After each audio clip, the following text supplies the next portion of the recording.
Hiya, it's Sunday the 5th of April, and I have pretty much nothing to talk about for this video.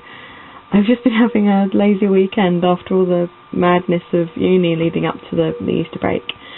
So I've done bugger all, so there's nothing really I can tell you. So because I couldn't come up with anything, when I was on the phone to my dad earlier, I asked him if there was anything he thought I should talk about, and Dad's input was chopsticks. Yeah. He just said, well, there's lots of things you can do with chopsticks. You can use them to unblock plugs in the sink, and also apparently he used one to do something on his mandolin. And then he said, well, if you get really bored, you can even eat with them. It always amuses me when I go home for any length of time, because usually we end up going out for dinner for a Chinese.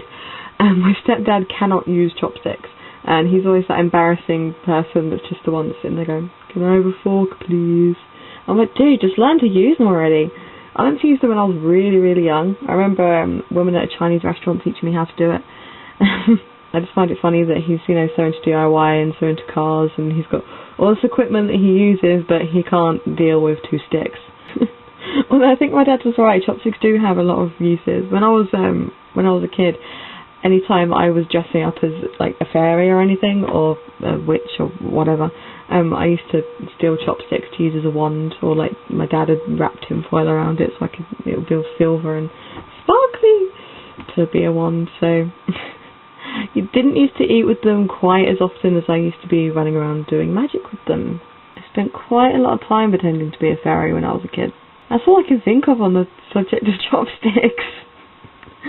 I was expecting something fairly random when I asked my dad for suggestions, but for some reason I wasn't expecting that one. He's kind of in a good way, but still a little bit, yeah. Some of the things he comes out with just random moments. Like last time I was home, we were driving in the car, and he has this tendency to just start making up his own lyrics to songs.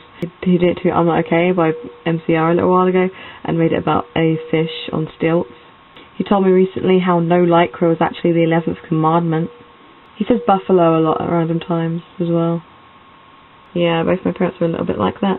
The first time from Rachel met my dad, she met my mum when she hadn't actually known me for very long. But the first time she met my dad, she just said that explains so much about me. I'll actually do something tomorrow, so I'll have something to talk about. Okay, thanks, bye!